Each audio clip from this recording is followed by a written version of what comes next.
I'm glad to see you all enjoying visiting with each other. Good morning and welcome. Welcome. It's always good to see such a big crowd for this event. I'm Ginny Gilliam, in case some of you don't know, and apparently I can't say my own name. Let me try that again. I'm Ginny Gilliam, the President and CEO of the Coeur Area Economic Development Corporation, Jobs Plus to very many of you. We are so glad that you are here with us today to attend our annual meeting of the members as provided by our bylaws. If this is your first time here, let me tell you a little bit about us. I have a 30-member board, and don't panic, they're really good people to work with. And they are made out of community and business leaders who believe in economic development. Our mission is to collaboratively advance job growth and prosperity. We are a 501c6 nonprofit organization, funded 70% by local businesses like you, and 30% from the county and the 4 cities. Together with you, we will continue to help create jobs and improve living standards in the area. And I know that your programs are underneath your plate, so don't worry, but I'm going to tell you about it anyway. So thank you, by the way, Knock Marketing, for doing such a terrific job every single year. You have the inserts there is the CdAEDC annual report highlights. You also have information from United Way, which includes the child care program, and info from the AmeriCorps Vista member program, in case you're interested in hosting a member. We're excited to introduce, and I see her walking around, our very own Vista member, Raven Luciano D. Smith. Please wave. She's in the back. She's the one that handed you all your red tickets. She's hard at work gathering data for our housing availability update study, so we can continue to work towards solutions for affordable workforce housing. She's also working alongside Josh Weiss to assist with our talent pipeline management program, which is the industry-led supply chain model program that we launched to address our talent shortages. Again, thank you for being here. Now I'd like to hand the program over to Mike Kennedy, the chairman of the board of directors and the president and CEO of Intermax Networks. Please welcome Mike.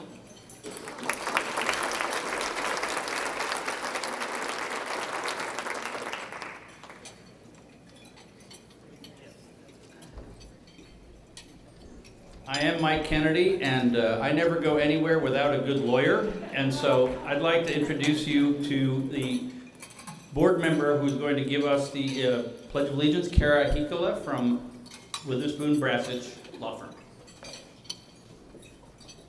Please stand and join me in the Pledge of Allegiance. I pledge allegiance to the flag of the United States of America and to the republic for which it stands, one nation, under God, indivisible, with liberty and justice for all. Thank you, Kara. If you ever get in a pickle and need a good lawyer, I'm telling you, Kara's the one. It is a nice thing, I've ever said.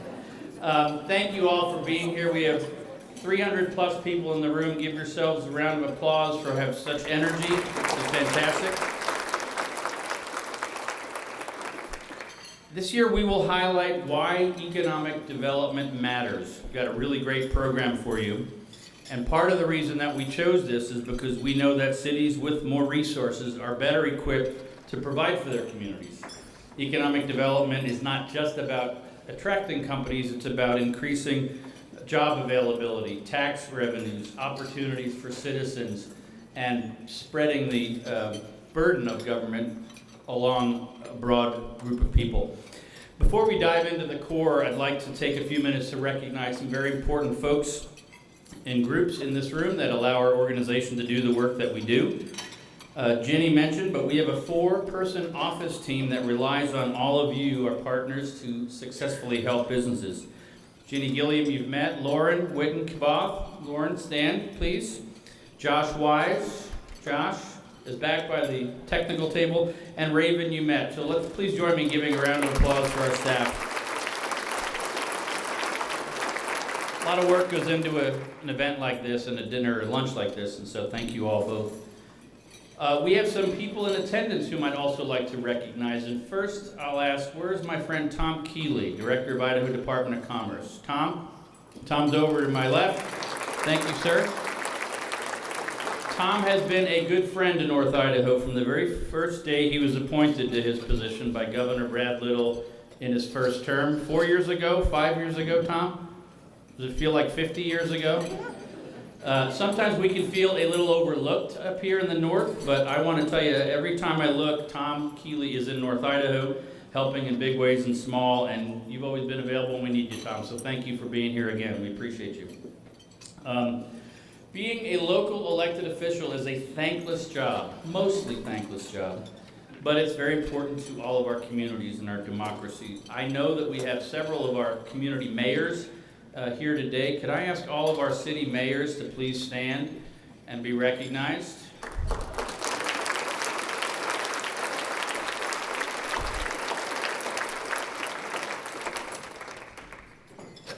I also know that we have a number of our city council members from all of our different cities. Would you all please stand and be recognized today? City council members, Kiki, that's you. Whether it's Hutter or Coeur d'Alene or Post Falls, which is gaining on us in population, Jim. City council is a tough gig, and thank you all for being here and what you do. I know we don't have any county commissioners elected, but I know our sheriff is here, Sheriff Norris. Thank you for joining us. Any other county elected officials that I missed? Once you start listing names, you generally overlook people, but I also want to take a point. There are a lot of locally elected officials in jobs that are not always focused on, and of course our district and magistrate judges, our library board trustees, hospital board trustees, fire districts, highway districts, soil and water conservation districts, you name it. All of these are vital to our work. If you are an elected official in any of those positions, could I please have you stand and get a round of applause for your work. Pam Hauser, Judy Meyer, thank you. Some of us are on the, not me, but some people are on the ballot today, so thanks Judy for being here. I have to say personally, too often those people are being maligned and on the receiving end of some pretty harsh political and partisan attacks these days. It's not fun, but I'd like to make sure that all of you who serve on those boards know that we appreciate your time and your effort. This is a really important thing you do. Now, Jeannie mentioned them, but I'd like to recognize them. We have a 30-person board of directors who all agree on everything all the time. It's totally fine. My last name is Kennedy. I'm Catholic. You could assume how I deal with those issues with a little flask in the meetings. But all of their names are listed on the EDC flyer on the back. And so I'd like to ask all of our board of directors to please stand today, here and now, and be recognized. Coeur d'Alene EDC Board of Directors. Thank you all.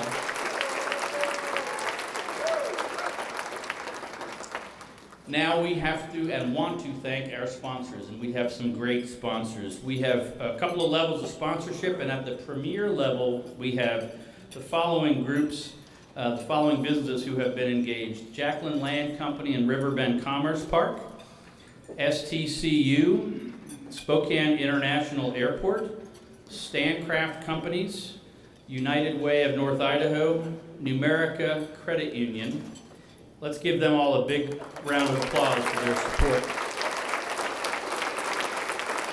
Honestly, sponsors like you help this event to happen and help the organization listen to our members and tell our story and do the work that we do.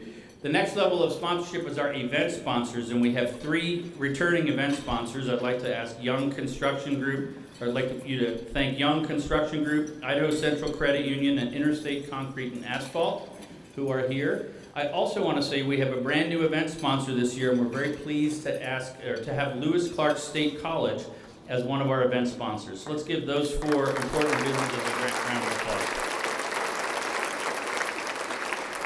Thank you all for your belief in our community and in economic development. You've made an incredible difference. Finally, we would like to thank our member investors of our organization. Every one of those member investors is listed in your program, the flyer, and I'd like you to take a moment, whether you give a highest level of sponsorship or whether you are an individual member at whatever dollar figure that is, you're equally important to us and your contributions are equally needed and appreciated. Time, talent, and treasure. So please join me in giving a round of applause to all of our member investors who are here.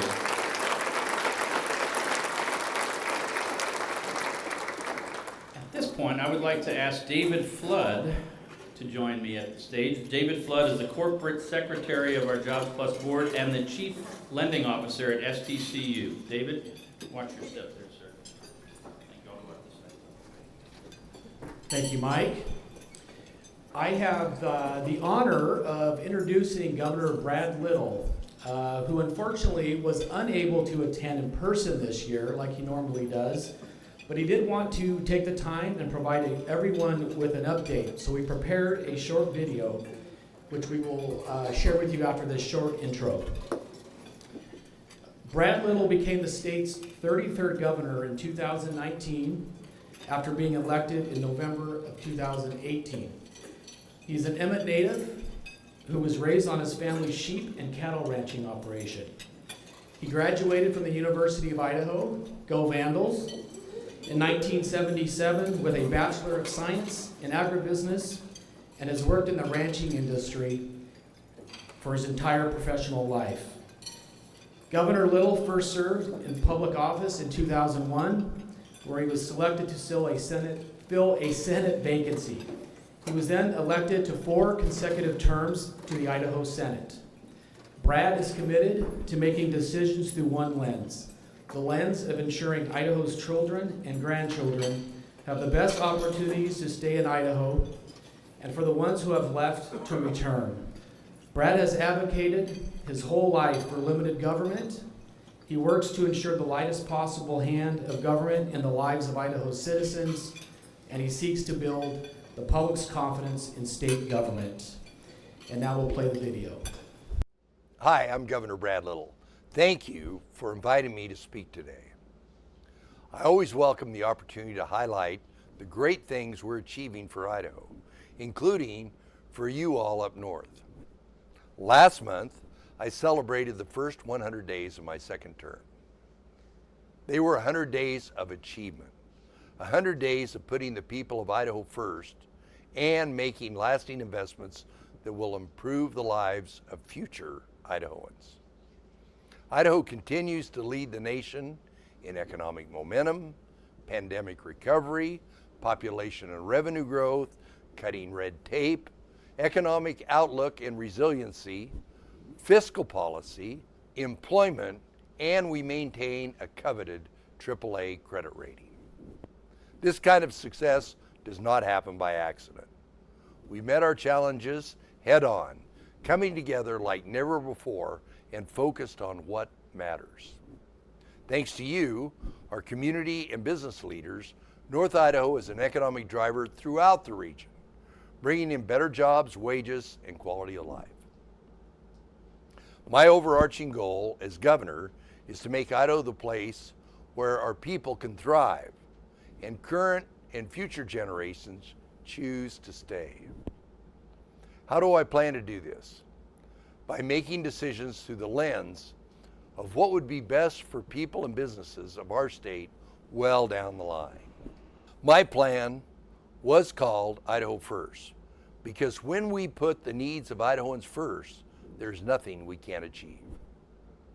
My colleagues in the legislature must have agreed with me, because we secured 99% of my Idaho First plan this year.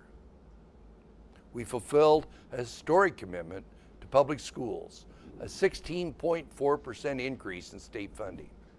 As part of my Idaho First plan, we increased starting teacher pay to almost $48,000, taking Idaho from the bottom 10 to near top 10 in the nation.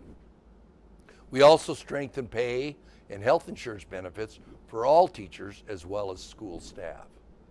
Our investments will help Idaho schools hire and retain the best and brightest teachers and support staff.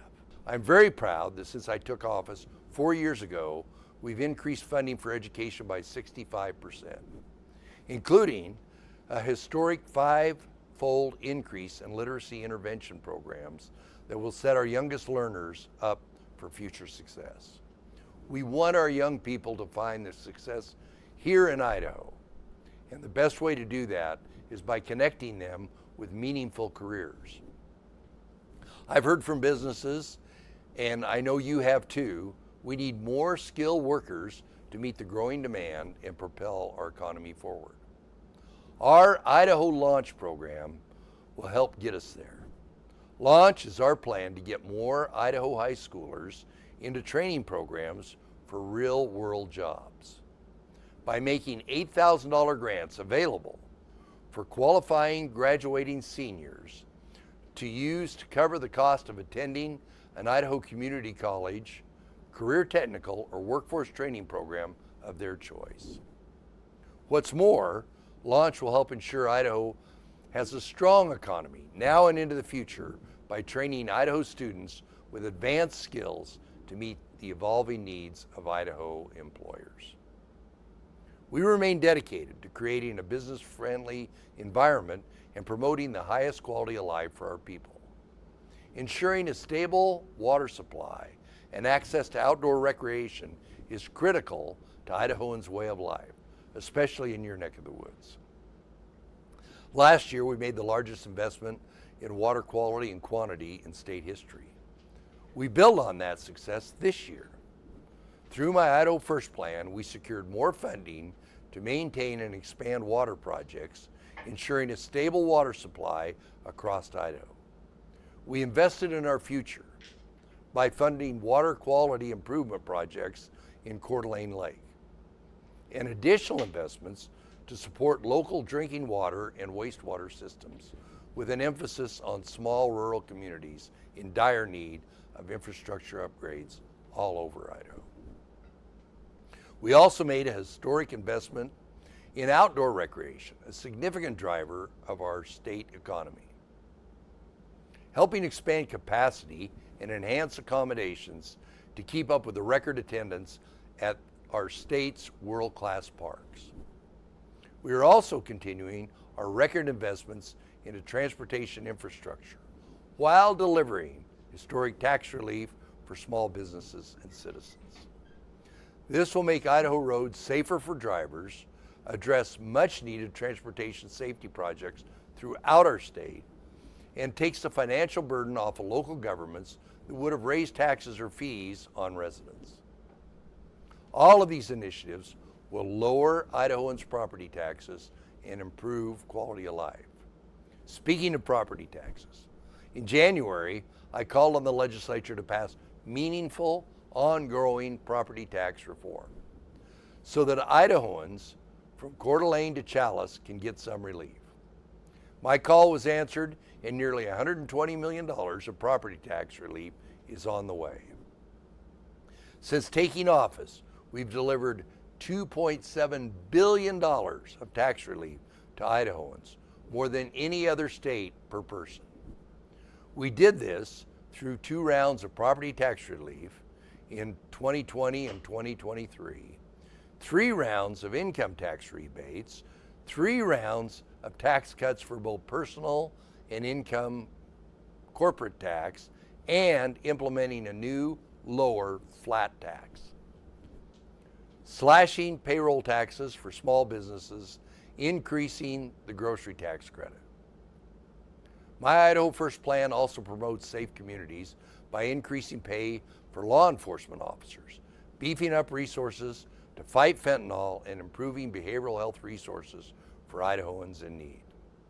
All of these investments help move our state forward and improve the day-to-day lives of Idahoans. I've appreciated my partnership with you and other businesses and community leaders across the state. Together, and only together, have we been able to make Idaho the state with the strongest economy in the nation. Thank you again for working with me to make our state as strong as possible.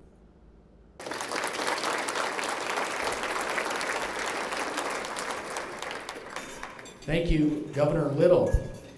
And with that, I'd like to hand off the meeting to Brad Marshall, past chairman of Jobs Plus and a partner with JUB Engineers. Brad?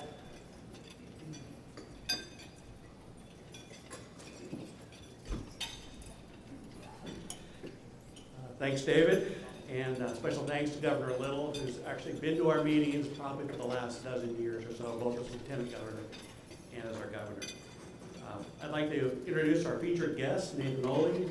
Nathan is the President and the Chief Executive Officer of the IEDC, the International Economic Development Council. Nathan is a nationally recognized economic development expert with more than 17 years of experience leading public, private, nonprofit organizations. He has proven expertise in a wide range of areas, including work in rural, metro, and suburban settings, public policy, association management, economic development, diversity and inclusion, fundraising, growth, change management, and partnerships. In 2017, he was selected as one of 40 under 40 rising stars in economic development internationally. With that, please help me welcome Nathan and our chairman, Mike Kennedy, back to the stage for a fireside chat about economic development.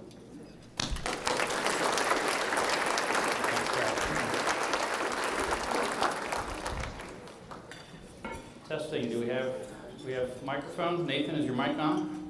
I hope so. Yep, great. Sounds like it. This is a fireside chat. Where's the fire? Who's in charge of it? Just kidding. Chief.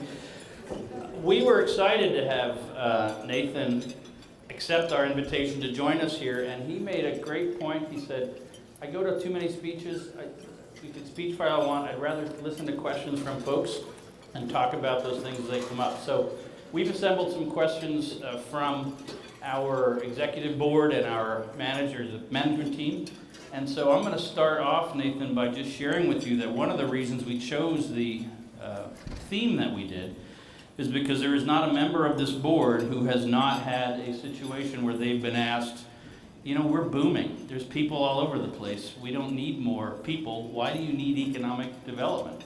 And it's not an illegitimate question. We may like it to be phrased differently, but it's not wrong. And so for our purposes, our theme of why does economic development matter is really important. So I'll start you off with an easy one, Nathan. Why is economic development important for the well-being of a community specifically, even when it looks like a community is really successful and booming and going? Yeah, well, first of all, it's great to see you all here. It's wonderful to be in Coeur d'Alene. A beautiful day out. I had a great drive from Spokane Airport here this morning. It is a beautiful part of the country, and so thank you for welcoming me into your community, and certainly for the engagement that you have in the economic development process. It is no small thing to have a group of 300 folks that are all growing, supporting this work. Your question's a good one. It is, number one, I will tell you, it is a good problem to have to manage growth as opposed to decline. There certainly are parts of the country that are really experiencing very challenging times. And so the fact that you are in a growth mode and you've had those opportunities is a really great thing, but also obviously brings some challenges to it. Well, what I will tell you is the reason that economic development is so important and the reason to continue to engage, invest, and take the time and effort to participate in it is because the work you're doing today is actually for 5 years from now, or 10 years from now, or 15 years from now. The result of what you're seeing today is a result of work for the past decade. You have set the table for this growth by the work that you've done, the investments you've made, and the continued engagement in economic development to get you to where you are today. And so if you stop investing today, you are not going to be in a growth period in 5 years. There are plenty of places across not just the United States, but the world that are enviable of that growth and are doing everything they possibly can today to make sure that in 5 years they're prepared and set their community and their region up for those opportunities. And so if you don't do the work today, you are putting yourselves behind for the next 5, 10, 15 years. That pivots well to a question about economic development, because a lot of people are under the mistaken notion that it only deals with business attraction. And so what role does our economic development agency play in business retention, expansion, and how do you see that in other parts of the country when you're going around town? Well, it's a very interesting question because I think we're actually at a pivotal moment in economic development. So business attraction, it's always been kind of the big shiny object in economic development. It certainly is and will continue to be a part of what economic development is and how communities think about driving economic opportunity. But quite frankly, especially over the last 3 years with COVID and the emerging issues we've seen, that business retention and expansion is a critical part to making sure that not only are you growing, but you're growing from within. That you're supporting the businesses that are here, you're providing opportunities for those businesses to continue to grow, but quite frankly, that you're centering the conversation on community. And there's always been this big conversation of what's the difference between economic development and community development? What's the difference between workforce development and economic development? And I'll tell you, especially over the last 5 years, those connections have really become much closer. And so you've got connections and conversations happening around workforce. You've got connections and conversations happening around housing and childcare and infrastructure. You heard the governor talk about water and wastewater access. All of those things have been more connected over the last 3 years and will continue to be. But without starting from within and understanding those opportunities that you have within your own community, not just the big players, the big manufacturers or the big industries, but those small businesses and entrepreneurs that are growing and thriving in your community. If you don't spend the time and effort really cultivating those relationships, those opportunities for those folks that are already here and want to stay here and want to continue to grow, then you're doing not only yourself, but your community a disservice. Nathan, one of the things that comes with the question of economic development is about how to reinvent yourself and how to innovate yourselves in emerging industries. Sometimes a company that is recruited 10 years later is spinning off smaller startup entrepreneurial companies. Talk a little bit about innovation and how that applies and how you see it playing itself out from your perspective. I will tell you that innovation is maybe the most critical factor in economic development. And I think of innovation a little bit differently from what you might typically think, high-tech, high-growth opportunities. I actually think, I spent a lot of time working in rural and tribal communities, and innovation looks and feels a little bit differently in a small community of 500 than it does in a community of 500. But the innovation is still there. It just looks and feels a little bit differently. And in economic development, it's the same thing.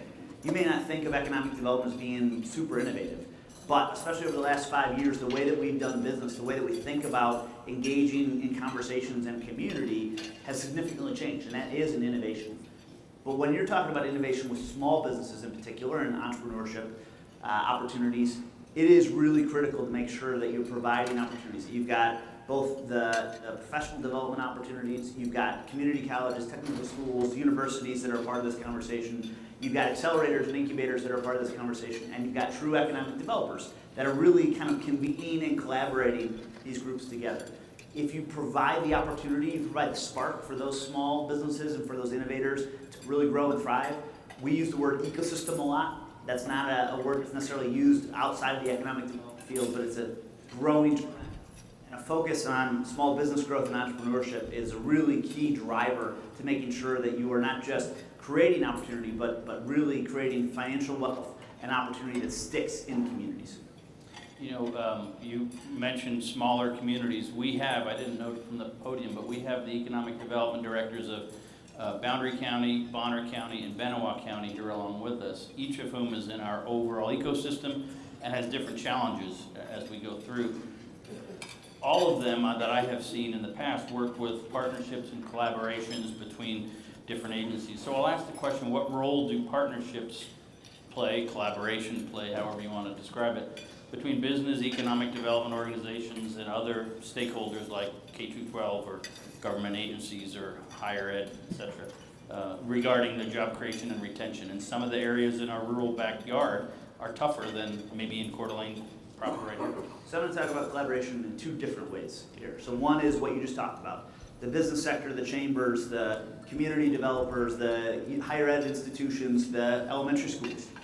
All of that plays a role in a community, in a region, and connecting those and collaborating among those groups is really critical. Because if you leave the chamber out, or if you leave the higher education institutions out, or you leave the housing advocates out, you are missing a really big chance to both manage the growth that you talked about in the right way for the community, but you're also missing out on an opportunity to bring new ideas to the table. And that's a really critical part of this evolution in economic development. There are always going to be new ideas, but if you're not both inviting people to your table for the conversations, but also showing up at their tables for their conversations, you're doing a huge disservice to your region. The second piece of collaboration that I want to talk about is the other piece, that is the connection between urban and rural places and suburban places. Oftentimes those conversations quickly go to a negative area of urban versus rural, or even rural versus rural, or urban versus urban. And in economic development, it's no different. Historically, economic development has been focused on competition. And competition is healthy. It's a part of the ecosystem. It's part of the evolution. But it's gotten to a point at times where you have one community 2 miles down the road competing and quote-unquote stealing a company from another neighbor. And instead, where you find real opportunity, especially these days, are in those connections and the collaboration that's happening between and among those communities. We can no longer have an urban versus rural conversation. It has to be, how do urban places support rural, and how do rural places support urban, and how do you think of yourselves as a region? You're seeing that a lot in the funding that's becoming available both through federal resources and state resources of driving that regional collaboration. But if you haven't started that conversation 3 years ago, you're really far behind what other parts of this country are doing. That is, to me, the single biggest change in economic development over the past 5 years is the understanding and the need to drive collaboration. Not competition, but collaboration among, between your region, the communities that evolve in your region, but even in some cases, state to state. And you got a great example. You've got Gary and Ginny sitting right next to each other, Spokane and Coeur d'Alene. That is not a conversation that probably would have happened 15, 20 years ago. It takes time and it takes effort to build those relationships, the trust that has to evolve in that process. Gary's the director of the Greater Spokane Chamber of Commerce, the GSI, so just want to make that point. So that is a really critical piece. That collaboration, that connection that happens among and between communities is where I feel the future of economic development is headed. You raised a couple things that prompted some thoughts, but one of the things that you talked about is things that can't be done or shouldn't be done, or that were done one way in the past and are now having to deal with. Talk a little bit about things that communities do that make them unattractive to other growth, expansion, or otherwise. Let's look at it from the flip side, and what we have a myriad of policymakers in the room, cities big and small. What are some of the things they should stay away from to ensure that they don't put themselves in a disadvantageous position? That's a loaded question. Well, but you get to get on a plane tomorrow and don't have to worry about it, so that's why you're answering it, not me. So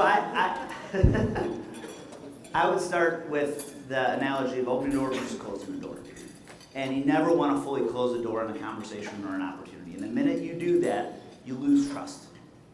And any of you who have done this work, any of you who are in business, any of you who are in higher education, you understand that trust is the most implicit part of the job. And the minute that you close the door, for whatever reason that happens to be, you're closing off an opportunity not just for yourself, but for your community. And so where you see communities that are not willing to have hard conversations, it's okay to disagree, but it's not okay to not be willing to listen to what others have to say and what their own lived experience is. And so that's where I would start that conversation, where you're closing a door, not willing to have conversations, not willing to connect with one another, and not willing to understand not just your priorities, but the priorities of what other organizations, associations, communities are trying to accomplish, and how you might help that. So I think the single biggest thing that I've seen in my experience from an association and from a nonprofit standpoint is the minute that you only focus on your own priorities is the minute that you lose collaborators, is the minute that you lose opportunities. If you can find a way to figure out what priorities are of other communities, of other organizations, and find a way, even if it's not in your direct mission, but just to support it, to show them support, that goes a long way in building that trust and those opportunities. But the minute you say, that's not me, I don't play in that lane, that's not what we do, you shut yourself off from opportunities, not just today, but several years in the future. We often up here in God's country, this beautiful corner of the world, talk about quality of life, and people define that very differently based on where they sit, but our Economic Development Agency strives to improve the quality of life in the area. Can you talk about what that looks like and what quality of life and the sense of economic development means? To me, it starts with the fundamentals. So you heard the governor talk about water and wastewater access. What most people in this room probably don't understand is there's 1.5 million Americans today that don't have access to safe drinking water. In the most technologically advanced country in the world, we have 1.5 million Americans that do not have access to safe drinking water. That is mind-blowing to me. But it also speaks to the need to make sure that you're building the fundamental building blocks of a community. So water access, broadband access, housing affordability issues. All of those pieces play a significant role in the quality of life in the community. And I'll be honest, in economic development, we haven't always thought of ourselves as playing a role in any of those conversations. The last 5 years, especially the pandemic, really taught us, so I spent a lot of time in rural communities, and for 2 decades, rural communities were talking about the need for broadband. didn't really resonate in the way that it probably could or should have. But all of a sudden, everything shuts down and you need to have access to broadband to send your kids to school. You need to have access to broadband to talk to a doctor because you couldn't go there in person. All of a sudden, people say, oh my gosh, broadband is a huge quality of life issue. So in many ways, the pandemic brought a huge crisis, but a really big opportunity for us to talk about the basic building blocks of a community, the infrastructure needs, the housing needs, the childcare needs that a community needs to have in place in order for any company to grow or thrive. If I'm a CEO of a company, I'm not coming into a community that does not have access to safe drinking water. I'm not coming into a community that doesn't have access to broadband. I'm not going to come into an area where my employees are going to be treated well or have access to childcare. And so all of these components, which typically have not been part of the economic development conversation, are absolutely, intrinsically a part of the economic development conversation. And so focusing on how do you create quality of life, create opportunities for families to grow, thrive, live, breathe, and do the things that they want to do in the community leads to economic opportunity, and it leads to opportunities for communities to grow and thrive in whatever way they would like to. Some folks feel that the economic development, the growth, is changing the fabric of our community and are wrestling with how to deal with that. What have you seen in other areas that you can speak to that help give us some nuance in that, some perspective? So I think it has to start and end with what does the community want? And that starts with conversations. It can't be Ginny making a decision. It can't be you as the board chair making a decision. It can't be other organizations making independent decisions. It's got to be about bringing people together and figuring out what does the community want in the long term, and how do we not just grow, but support that growth in the right way. And it again comes back to that conversation about the rural areas, the outlying areas of the region as well, and how do they play a role in this conversation? What do they want as a part of this as well? Because the minute you start explosive growth, that means that the outlying areas also are going to start to see that. And so how do you find the right balance for the community, for the region, and make that not just a one-time conversation, it's got to be a continual conversation over the course of years. I'll tell you, this is not the only place in the United States that is experiencing explosive growth. We'll be down in Dallas, Texas for our annual conference this year, and the outlying areas of Dallas, I was just in a community, it's a population of 10,000, and within 4 years they expect to have 75,000. There are incredibly complex conversations around growth, but there's also incredibly complex conversations around decline. And so you have to both understand what it is you want as a region, and what does that mean for the larger ecosystem of folks that are engaged in these conversations. How do you manage that growth in the right way? How do you make sure the opportunity still exists for families that have been here for decades versus families that might be coming in and new to the community? And how do you set the table and opportunity for those families to feel welcome and be a part of the larger conversation about where the region is going? The next couple of segments we want to talk through, and by the way, Brad Marshall, who you met earlier, is in the back, and he is going to play his best Phil Donahue role in a moment and take questions from the assembled audience. And if you're under 50, Phil Donahue was on TV and used to go around his audience. Google it, YouTube it, and he had white hair like Brad and I did. We've already talked about this a little bit. Yeah, before we go to the audience, some of the other questions that our board wanted to hear from you about are about two things: challenges and best practices. So I'm going to list a couple of challenges and have you do a bit of a rapid response on those and see what other communities are doing around the country that perhaps could give us some guidance as to where to look. Number one, traffic. Transit is a huge concern in communities of all sizes across the country. I'll just give you an example. Washington, D.C., where I live, transit is a gigantic issue because we have this great public transportation system that's no longer being used in the way that it was.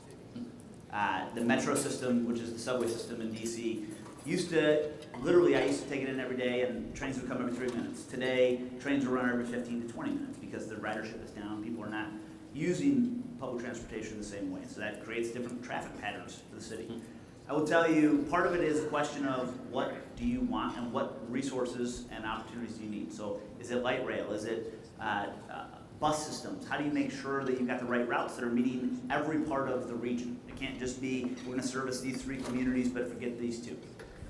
So it is really a conversation around what do you want as you grow? How do you support that growth from a transit perspective, whether it's busing or other public transportation? How do you manage the emissions from a large sub cohort of of ridership if you're driving in.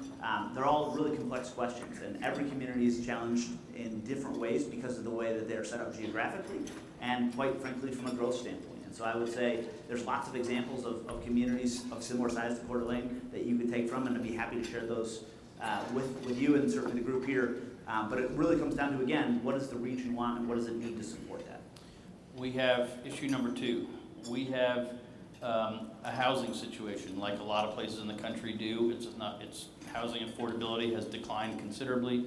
Workforce effects with that. What are you seeing in the housing world that can give us some hope and optimism? So we just did a report on housing and real estate and its effects on economic development. So if you haven't seen that, I would encourage you to go to our website.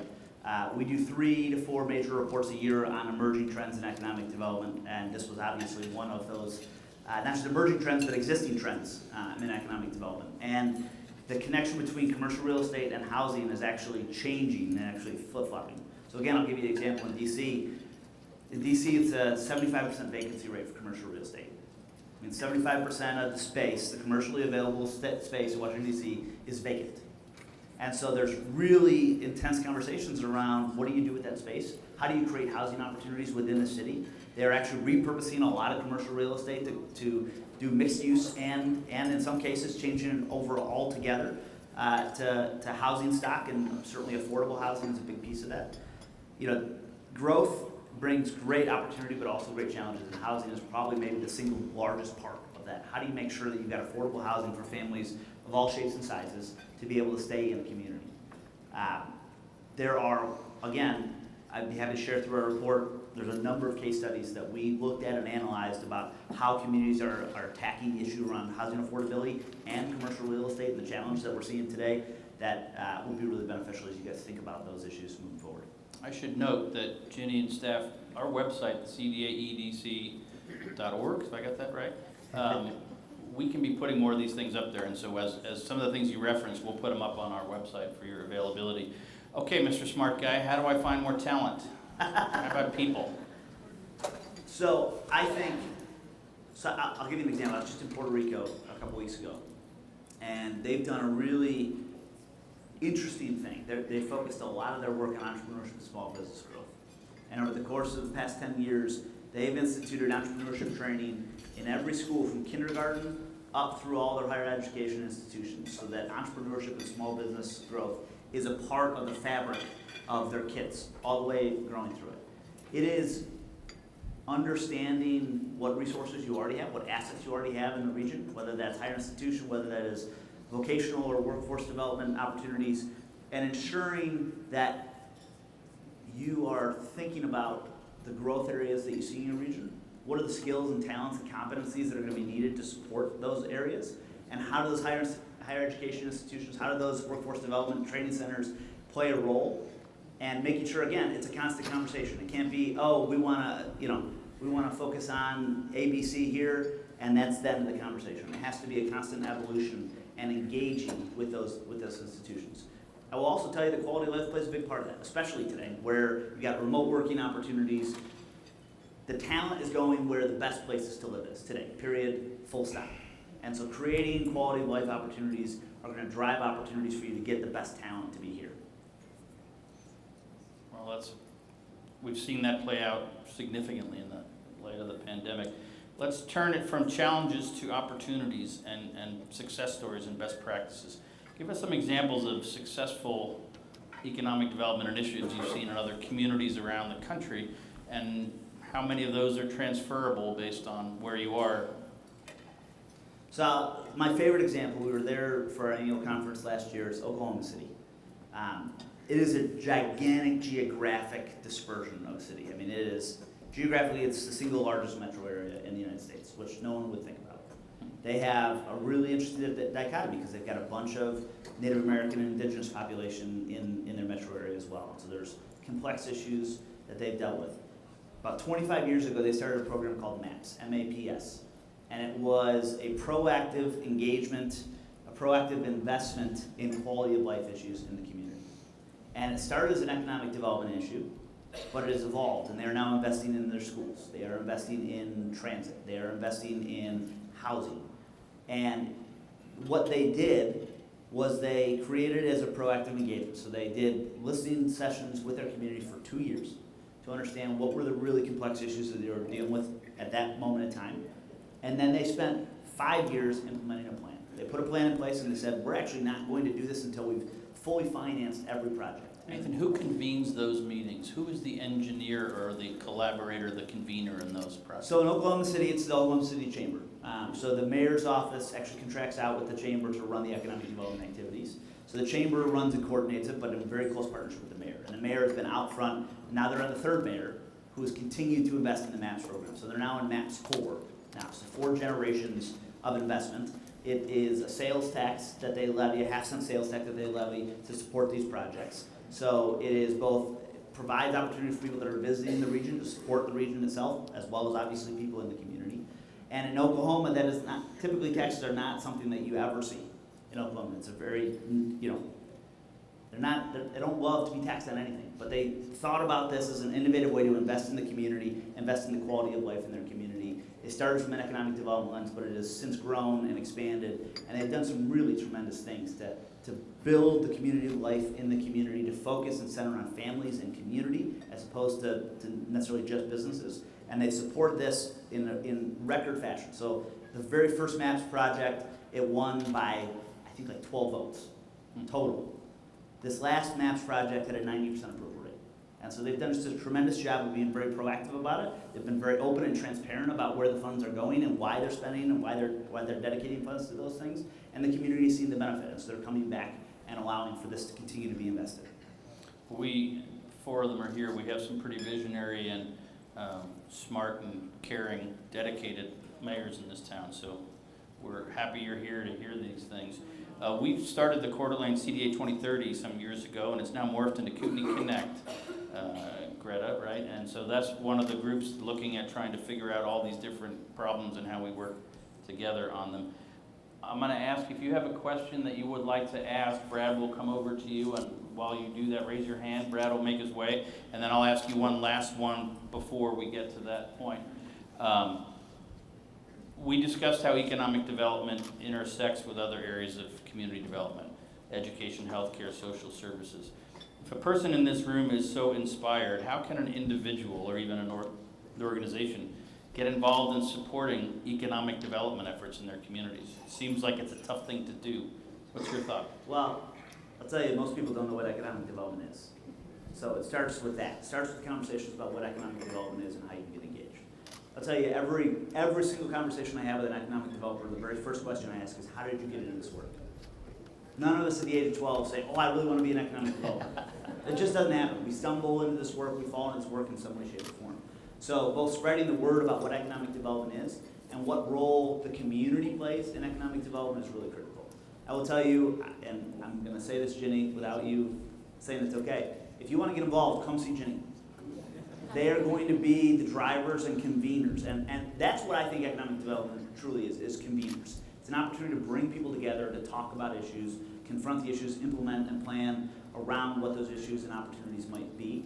But if you want to get involved, get involved. There's always opportunities from an economic development perspective to get engaged, to get involved.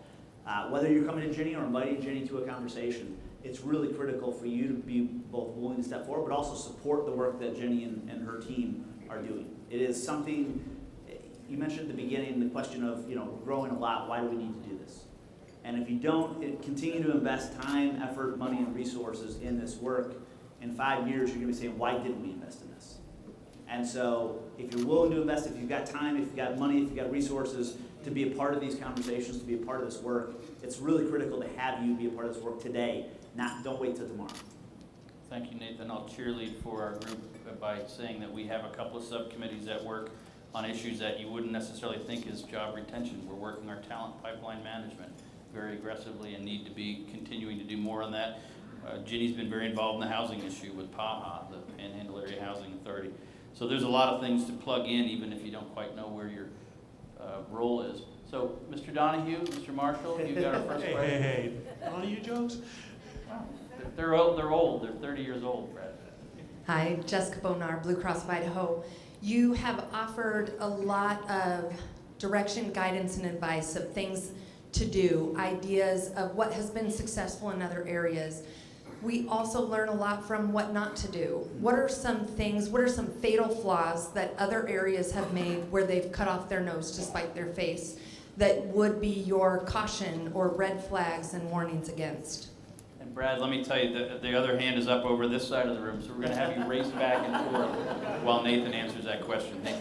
So it's a great question. Thank you for asking it. And the first thing I would say is don't look to me for what the answers are for your community and region.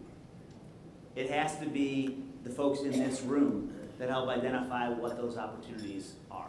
Don't assume because it works in Jonesville, Arkansas, or it works in Anchorage, Alaska, that it's going to work here. And don't focus too much on what you can bring in to miss out on what you already have. So to me, an asset-based approach to economic development is really critical. Understanding the assets you have in a community. And that is businesses, that is financial resources, it is talent, it is housing stock, it is all of the pieces that you think about from quality of life. But don't get so hung up on what others are doing or how you might bring others in. Spend much more time focused on what is already here and how do you help support what is here in the community. That's what I would say. There's lots of great examples and we can share tons of case studies, but take those examples as opportunities to think about, but center the conversations on what you all collectively as a community and a region want, desire, and dream for. Hi there, I'm Danielle Quaid with Holly Troxel, and we have a very important levy on the ballot today. You can see what I think about that. Vote yes, everybody. But we would like to know what you think about how important strong schools are to economic development. Well, Stay tuned for later in my script. We have a board that, go ahead. you asked a question about talent. Yep. Talent starts at the pre-K level. It doesn't start at the higher education level. And so thinking about how do you invest in the young people in your community, right? You want in 10 years and 15 and 25 years from now, you want the people in your community to have grown up to understand what makes this place so special. But if you don't invest in them now, they're not going to stay later. And so thinking through how do you invest in young people, and the young people is all the way from kindergarten through those folks that might be going to college, and thinking about whether or not they want to stay after college or even after high school. You have to invest in them for them to feel like they're invested in this place. And so I would say take the time, take the effort to make sure that you're investing to make this a really great place, but also a really great place for people to learn. We have another question from the audience. Hi, Therese Goodwin-Gurgle with Idaho Central Credit Union. We have a contingency of the young population coming up. How do we, in your, you've been around, you've seen, how do we get them more involved and standing up? And you see, we've got these issues in our community going, and we didn't get behind them until we saw a problem. We need to stop this ahead of the curve. What do you suggest we do, or get a hold of people to get this community to talk? Number one thing is talking instead of fighting. I see so much on Facebook, it's crazy.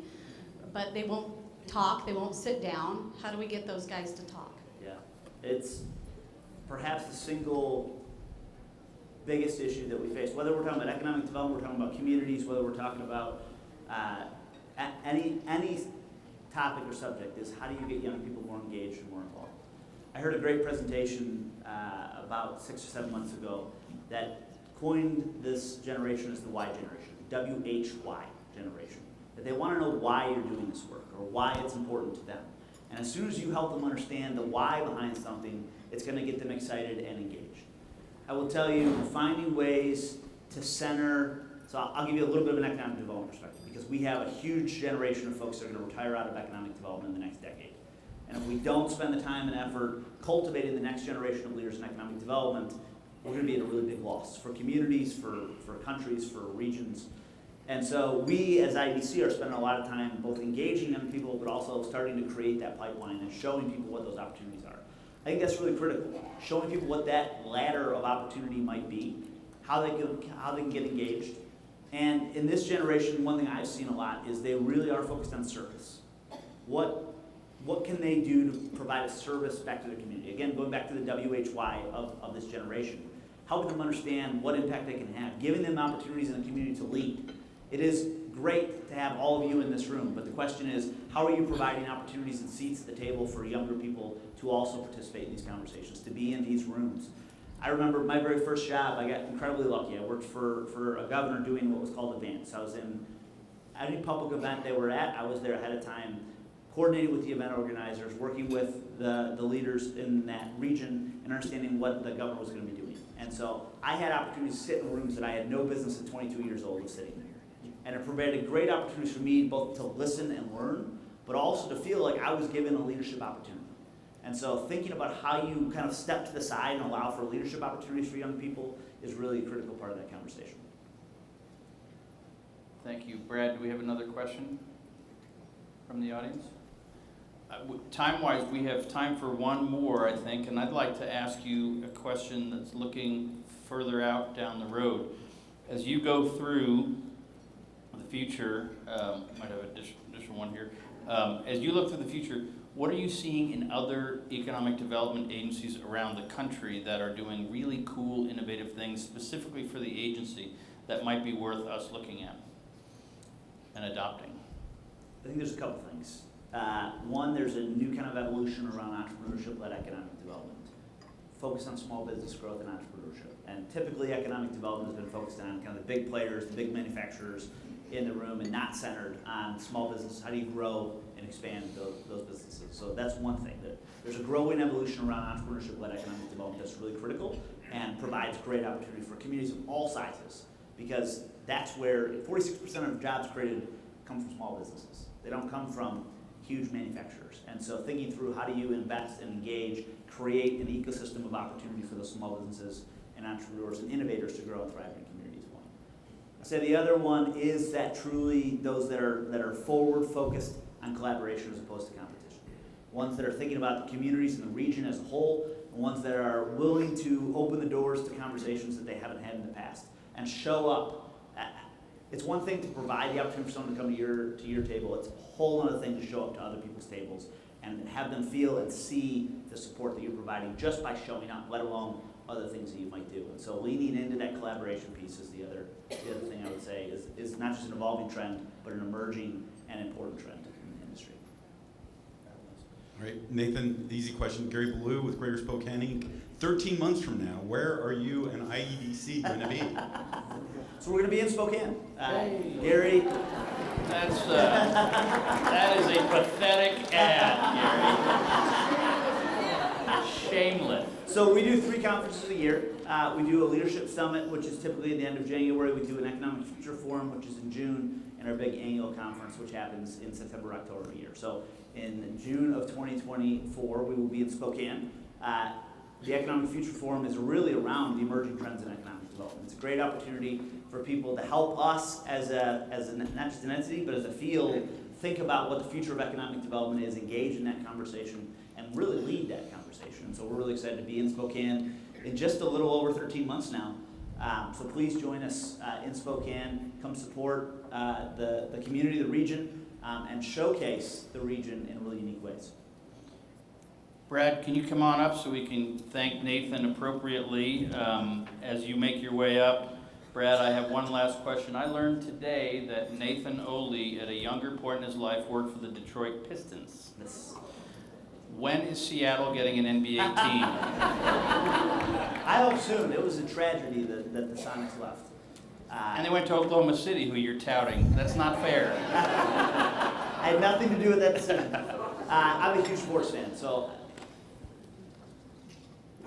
my hope is that very, very shortly. All right, I set you up for that. That wasn't easy. You can tell Mike loves to poke at everybody. Folks, let's give Nathan a hand. Brad. We get a big round of hands. Thank you very much.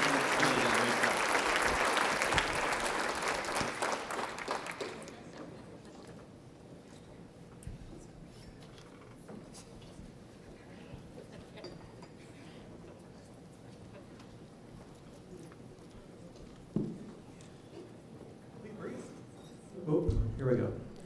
Again, I'll be brief. We're now going to transition to the business part of our annual meeting where Tag Jacqueline, who's our corporate treasurer and president of the Jacqueline Land Company and the Riverbend Commerce Park, is going to take over the reins and go from there. With that, I'd like to welcome Tag.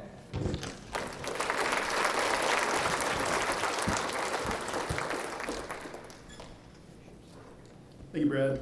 As Brad mentioned, we're now going to transition to the business portion of our meeting.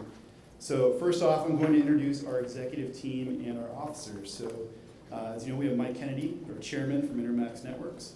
We have Kara Hikola from, she's our vice chairman, Witherspoon, Brassage, McPhee. We have Brad Marshall, past chairman, JUB Engineers. Myself, Ty Jacqueline, treasurer from Riverbend Commerce Park and Jacqueline Land Company. And we have David Flood, corporate secretary from STCU. We also have some new directors joining our board. We have Commissioner Leslie Duncan, Kootenai County, as well as Jeremy Evans, Kootenai Health, and Carlos Cicero from the American Credit Union. And at this point, I will move for a formal vote of the members of the CdAEDC to ratify the appointment of our officers in our new board of directors. Do I have a second? Second. Thank you for the second. So we have a motion and a second. So I'd ask now all those in favor of ratifying the appointment of our new officers and our new board of directors, please say aye. Any opposed? Great, thank you. And we want to welcome to all of our new board members and thank you for your sincere engagement and all that you do for our community. So I'd also at this time like to recognize our outgoing board members. So those are Nicole Sherman from New American Credit Union, Danny Klocko from Kootenai Health, and Chris Felios, Kootenai County Commissioner. We appreciate all the time and effort that you've given to our organization and to the community. Thank you again. Okay, and with that, now I'm going to hand things back over to Ginny for the annual report.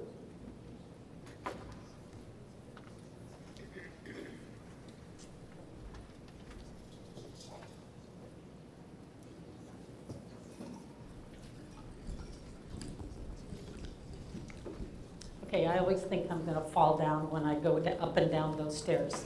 So it hasn't been quite a full year since we last met, but we wanted to move the meeting back to spring. And I'm going to keep a cough drop in my mouth because I, like everybody, you know, there's this cough going on that just won't go away. Anyway, in brief, we're in excellent shape as an organization. Operationally, we're exceeding our key performance indicators in internal business operations, marketing and outreach, and organizational capacity. This includes objectives in key statistics and increasing our member investor numbers so we can deliver and accomplish more for the communities that we serve. So thank you, Nathan and Mike and Brad, for highlighting why economic development matters. It matters because economic development helps communities look towards the future. This work isn't done, and there's always room for improvement and growth. This spring, the board of directors reviewed our strategic plan. We wanted to make sure we were still headed in the right direction. On the screen, you'll see that our guiding principles, number one being lead collaboratively with strength, courage, and integrity. We also wanted to check, and we're always checking constantly, if we're making a difference and if we've spent our time and your funds wisely. Okay, as a result, most of my report this year will focus on this larger picture versus specifically what happened last year. We didn't change the essence of what we do. We did cut out a whole lot of words so that we're more to the point. So our vision is a thriving economy and strong employment base in Kootenai County. I gotta tell you, when we were discussing this, our mission was like a Faulkner-style sentence, you know, that goes on with commas and colons and what have you. And so the board decided we can't remember that many things, so we had to make it shorter.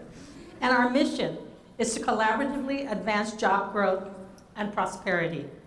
Our objectives, our key objectives are foster industry diversification, advance the workforce, and engage in community challenges. And we don't do all this by ourselves. This is our partnership network, and there are many more. We just can't fit them all in the slide, otherwise the little circles would be too tiny. As it is, you probably can't read any of the names that we have on there already. As for project leads, we continue to have a workload of around 50 projects, with about a quarter of them from local existing businesses. 50% of them come in from Idaho Commerce, and then the rest are split between Idaho Commerce, the trade show we attend, and the community partners. And yes, we continue to do business attraction because we cannot stop the growth happening around us. New businesses and industry are also what helps us diversify, which is what helps our economy stable through national and global events beyond our control, like the pandemic and the recession just slightly before that. We recovered quickly from the pandemic because we relied on the strong sectors while the aviation industry and other sectors worked towards recovery. We haven't forgotten, however, the value of caring for existing businesses because they provide the bulk of the workforce growth in the community, across the US, across the globe. Existing businesses are the ones that drive communities. So that's always top of mind for us. So here's just a sampling of the BRE projects that we work on. The I-90 Aerospace Conference and Expo, now in its 7th year.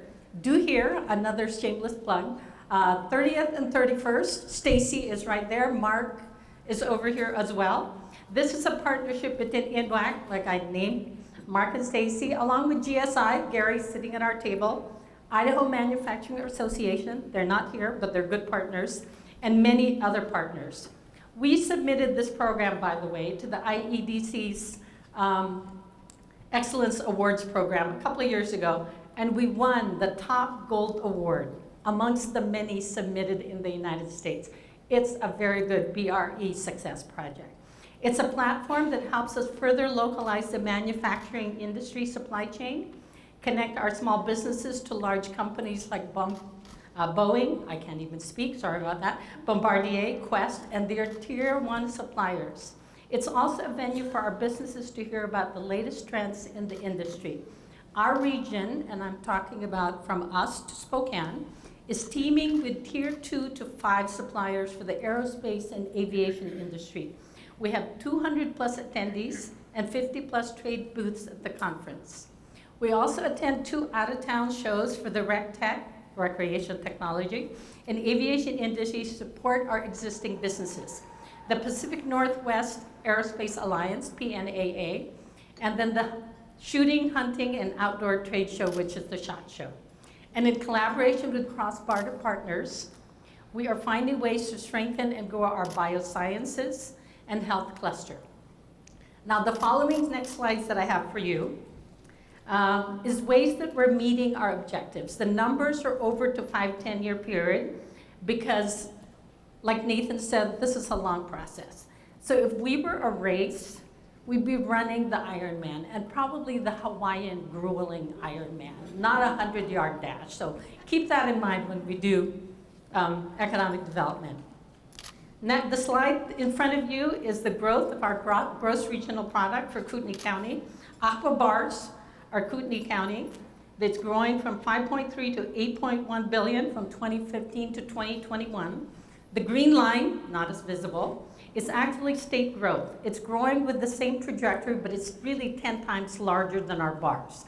Except if you try to do a bar graph with something that's 10 times larger, it looks silly because then you can't see what our bars look like. So we had to change that. Over that period, our percentage of the state GSP grew from 8.1 to 8.4%. So slowly and surely, we're contributing more to the state's growth. And then this is the breakdown. For the ones that started this organization in 1987, remember what we do now is for the future. What they did then is for us now, okay? And all of our past and current members, please note that you all have made a difference in people's lives because of the growth of our GRP. From our humble beginnings of being a predominantly ag, timber, and mining dependent community, we are significantly more diverse. Keep in mind that there were many communities across the United States, the same size as ours in 1987, that are either smaller, no longer around, or haven't grown. So for all the leaders that started Jobs Plus, and I see some of you in the audience, bravo, and thank you for the future thinking. Our aim has always been, and this is economic development's aim, is we create enough critical mass in particular industry sectors so that natural growth of suppliers, direct and indirect, can follow. So together, we're making that happen. And here's another way that we're moving the needle. Average wages have improved from $16 to $24 an hour from 2015 to 2023. This is in part because our focus in economic development is to help existing industry as well as bring new ones into the community that have higher average wages and more upward opportunities for our citizens. Median household income has also increased from 48,000 to 68,000 annually. Word of caution, however, and we've talked about this, yes, they're rising income numbers.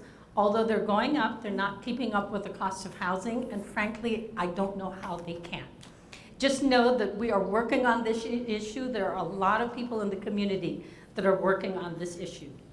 Over the last 7 years, CdAEDC has helped businesses create, we don't create them, businesses create 3,500 direct jobs with a 2.7 multiplier for manufacturing. That's really an additional 9,500 indirect and induced jobs. And I want to point out, because I know sometimes people think this, growth is not a bad word. Growth is a good word, okay? Some of these new jobs are being filled by returning Idahoans. Our children, our parents, our friends, and other family members. Some are already here, perhaps. They just wanted a different job, and they wanted different job opportunities. Additionally, some of these jobs were created by businesses that are already here, such as Tedder Industries, Unitech, Standcraft Jets. I remember saying hello to you all somewhere over there, River City Fabrication, and many more. Which brings me to our challenges: talent, housing, and education. The Talent Pipeline Management Program, TPM, was a direct response from existing business needs. In essence, it's a program to help us determine your pain points so we can find solutions, whether it's from education, providing childcare, HR know-how, or other resources to grow our own and continually have a full pipeline of workers. Thank you to our partners at NIC, Vicki and Nick. I know I saw you. United Way, Mark and Carrie, I'm sure are floating around somewhere. The Idaho Workforce Development Council, and our rural EDC partners at Benawab, Bonner, Boundary, and this time I'm going to remember Shoshone. I think Mike, we forgot one of them that are surrounding us. Shoshone is one of them, and I believe they're all sitting somewhere, there they all are. And those are our rural partners that we work with. Our organization has always been a proponent of education. Without an educated and talented and trained workforce, our businesses cannot operate and grow. So thanks to the state of Idaho, as you heard the governor, Idahoans have full options to pursue higher education through funding. And thanks to Innovia, and I know I saw Ellen come in, we're working to ensure that students have wraparound service to help them get into college and stay there through graduation. North Idaho College continues to need all of our collective support. As we all know, there's a lot going on over there. It's critical to keep accreditation for the benefit of the students and their future.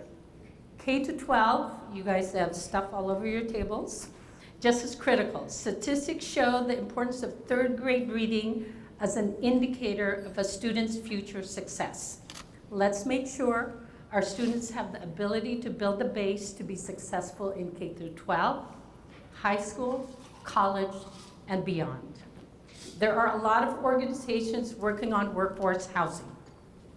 PAHA, Panhandle Affordable Housing Alliance with Maggie, Connect Kootenai, Greta, and Kiki is floating around somewhere here. The city developers, Coeur, thank you for the partnership, and many, many nonprofits. It's nationwide, we discussed that, but it's a very acute problem in our region. I want to remind you that according to the 2021 University of Idaho study, 75% of residents could afford a home in 2015. Now it's only 25%. We're updating the study, and I want to thank the municipalities, education, health, and other businesses who will help us get 2,000 plus responses to the survey we just recently sent out. We need to continue to find housing solutions for our teachers, our nurses, our public safety officers, our city maintenance crews, and our general workforce. All of us, nonprofits, government agencies, and private sectors have a role to play. Before I close, I want to just say a few words about this amazing board of directors for CdAEDC, and it's not because I'm trying to get points or anything like that. They represent you, they reflect you. Earlier, I mentioned that one of our guiding principles is to lead collaboratively with strength, courage, and integrity. This board has done that and more. A couple of years ago, they made their voices heard when they took out 3 full-page ads in the CDA press to talk about the importance of North Idaho College. It was a risk to take such a strong position, especially in this political climate, but advancing workforce is critical to our work, making supporting education just as important.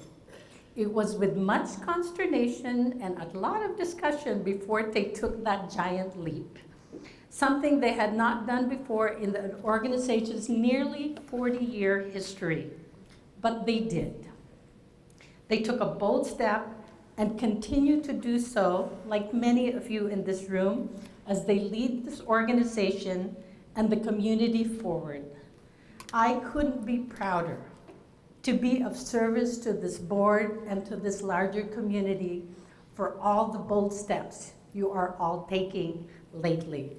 So my call to action this year, let's all keep moving forward and working towards finding solutions for our many challenges. And please, continue to be courageous enough to use your voices, be brave enough to listen to your heart, and be bold enough to lead with conviction and integrity. Thank you. This concludes our 2023 annual report.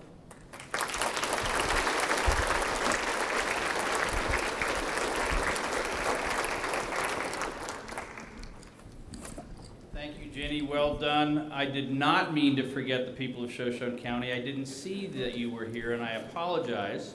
I personally attribute some large percentage of my personal liver damage to the Silver Valley, and so I love when you're here. Never want to ignore you. Thank you, Jenny. We really appreciate what you do. We're almost done. Jenny mentioned it before. We are near the end, but I want to say to you, today is election day. Our board voted and asked me to say the following words, so I'm not just going off script here. Today in Coeur d'Alene and Lakeland school districts, we have a critically important levy election. You must get out and vote, and you must get out and get your friends and family to vote, because the first thing that people ask when it comes to economic development is, how are the schools? How are the colleges? How's the healthcare system? These things are all interconnected in a very profound way. All of you know in this room that what's good for schools is good for business, and so I'd encourage you that if you have not yet voted, on your way back to your office, go do it today. And there are other elections on the ballot, and I'd like you to encourage you to think hard about the people who have worked in this community and made themselves indispensable and built the things, and we stand on their shoulders when you vote today. There are flyers on the tables for the district levies, and if you need more information, certainly there's websites. If you are interested in becoming an investor member, please contact Lauren Witten-Kaboth, who's here. You saw her, and or any of our board members. Laura is our investor relations liaison, and we need your help to continue to support our community and our economy. All this change is good. Some of it doesn't feel all that great all the time, but we got to keep our nose to the grindstone. I want to thank again our premier event sponsors, Jacqueline Land Company, STCU, Spokane International Airport, Stancraft Companies, Numerica Credit Union, and United Way of North Idaho. Let's give them a hand. I want to thank our event sponsors, Young Construction Group, Idaho Central Credit Union, Lewis Clark State College, and Interstate Concrete and Asphalt. Let's give them a hand. Thank you to our guests, to the elected officials, to the partners, investors, and board. Governor Little's not here, but Jake Pass, when you tell him your good words, thank him for the video. And our guest speaker, Nathan Ohle. Nathan, you did a great job. Please come back. We'd love to have you. Finally, thank you again to Ginny, Lauren, Josh, and Raven from our office team to work to make this go as smoothly as it has. All errors at the end on the giveaway are mine. And at that, this meeting is adjourned. Thank you all.